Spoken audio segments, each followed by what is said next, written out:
Happy nap time, friends. Good afternoon to those of you who don't celebrate nap time. I feel like that should be like a daily, celebration. We should have a party or a logo or something because nap time is such a special time of day. Hi, Debbie. Oh, I'm happy to see your name pop up. So, I have something I want to talk about today. I guess I wouldn't be on here if I didn't. But let's talk for a second. I've got a story to tell you. So, a couple years ago, I was in the gas station parking lot, and I watched a man get out of a car in a handicap parking space, and he parked his car. There was a handicap logo or something, either a tag or on the, so it wasn't illegal, I guess is what I'm saying. He got out of the car, and this man was athletic. He looked healthy. He looked strong.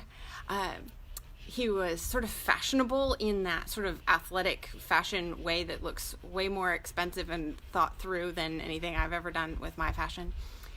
And he got out of the car in this handicap parking space and went almost bounding into the gas station, the convenience store. And I have a vivid memory of judging him, of thinking, who does he think he is? Why did he park in that parking space? What if somebody who's actually handicapped needs that parking space? What is he thinking?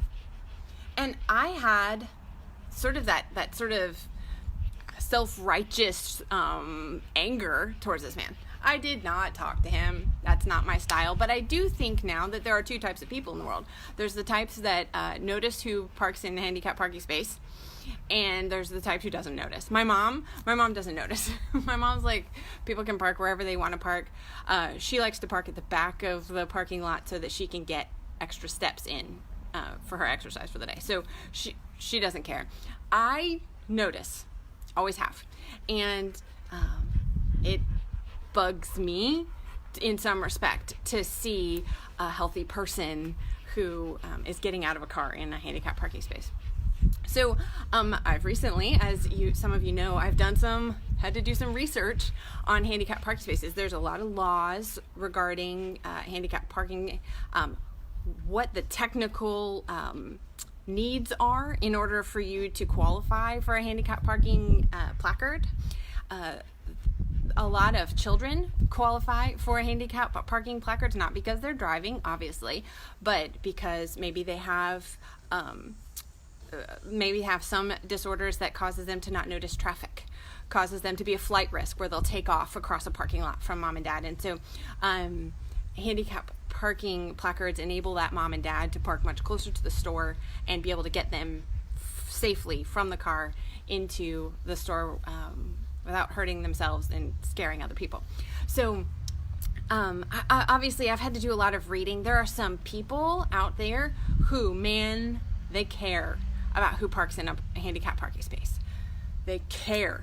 And some of them rightfully so. Some of them are in wheelchairs. And let's be honest, if someone's in a wheelchair and they're a driver and they have one of these I actually saw one recently. It was so cool. It was this amazing truck that the door opened and the wheelchair was able to go in the driver door and lift this man up and pull him into the vehicle, into the driver's seat, and latch him in. He was able to drive a really nice big truck, even though when he was going around the store, he was in a wheelchair.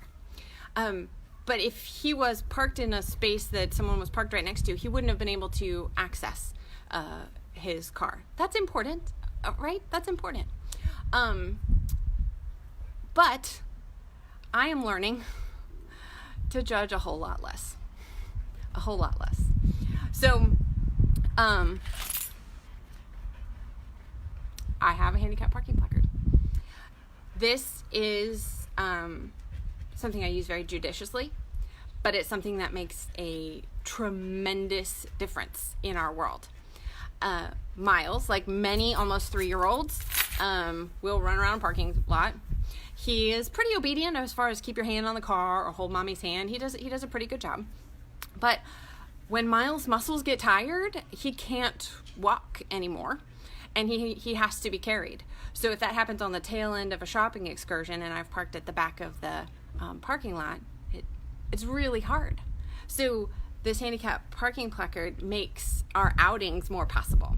It makes it easier for this mom who has to number her steps some days, because I do get tired and my muscles do get a little bit weaker. I'm doing great these days with MS, but I have to watch what I'm doing. And so between the two of us, man, this parking placard makes a difference. In fact, today we were at the pool and got Miles a ton of really good exercise, and swimming. He's getting so great. He's like a little fish in the pool. It's amazing. And then we got dressed and we're walking out of the rec center, and I walked a little bit ahead of him because he was feeling 2.5 today and not doing what mommy says. And so I went and next to the car, and he was coming down the sidewalk, and all of a sudden he started making for the road. And thankfully, the car was right there. I wasn't far, and I was able to just sort of jump a bush and grab him. He wasn't going fast. He never goes very fast. But we were able to walk the few steps to the car safely and avoid cars in the street. Details. So this placard makes a difference. I'm a little self-conscious about it still. It's weird to say that you need a handicap parking placard. You know, we have a temporary one. I guess there's something in me that sort of hopes that someday we'll be able to dispense with needing close parking. But it does make me feel a little bit self-conscious to be getting out of a car, and especially guys, and bless them, but the elderly population walking past me, getting a 2.5-year-old out of the car. I look healthy, guys. I look strong. Praise the Lord. Praise the Lord. But I get some really golden looks. Mostly people just see Miles and his hat and think he's adorable, and they ignore the fact that we're parking in a handicap spot. But I notice it. I notice when someone sort of gives me that side eye. My sister, who has MS, had her car keyed because she was parking in a handicap parking space. And someone saw her walk in and thought she didn't, deserve to, I guess. It's a weird thing to have to wrap your head around, that not only I not necessarily look, I don't look handicapped. My son and I have, I guess what you would call sort of invisible disorders. Oh, it's invisible until we'll fall flat on our face, I guess I should say. But I notice when people judge me. I notice when I judge other people, and I'm getting a new perspective on that right now, because I have no business judging what someone else is doing. If they have a parking placard and they park in a handicap spot, good on them. They get to. They did whatever the legal system is to get that placard. And if they don't have it, well then, some police officer or law enforcement is going to come along and give them a ticket. That's not my job. I don't need to call a police officer. I don't need to confront a person who is parking in a handicapped parking space. I need to be about my own business. I need to notice if there's an option to not park in a handicapped spot. I usually take it if it's close enough. Or if Miles and I are both doing great and we're feeling really strong, then I won't park there. Or if I'm by myself and I'm perfectly capable of getting across the parking lot on my own. Thank you very much. Praise the Lord again. Not going to park there. But I'm keeping my own eyes on my own lane. And I think that is the perspective that I need. Not only that, but I need to speak kindness in my heart when I see someone else parking in a space like this. Because something's going on in their world. There's something that's difficult in their world that I don't know about. There is a challenge. It could be physical. It could be emotional. There is something that's causing them to need that. And that's why it's there. So I'm learning how to not only be judicious about my own use of this slightly humbling tool, but also to speak kindness in my mind as I'm noticing other people using this slightly humbling tool. So I guess my encouragement to you is to speak kindness and know that there's a lot of these invisible issues.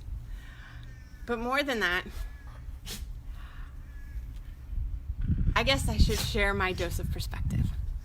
So last time I was at the MS Institute at the Shepherd Center where I get my treatment, I was in line waiting to check in, and there was a man standing behind me. He was athletic. He looked strong. He was taller than me. He was dressed fashionably in that sort of athletic way that's maybe more expensive than anything I would ever put together, more well thought out. He was in line behind me, and I figured he was there to pick up somebody at the MS Center. He went to the counter next to me, and I overheard him say that he was here for his treatment. This was a man who looked very much like the man I judged for parking in the handicap parking space. And he was there to get treatment for an invisible disease that causes maybe his steps to be numbered each day. So, perspective, right? I hope you guys have a beautiful day. I hope that you never need one of these. And I hope that you speak kindness over people, even in your own heart, as you see them parking in those spaces. Because we really don't know what other people are going through, do we? Blessings to you, friends. Thanks for watching, and I'll talk to you again soon. Bye.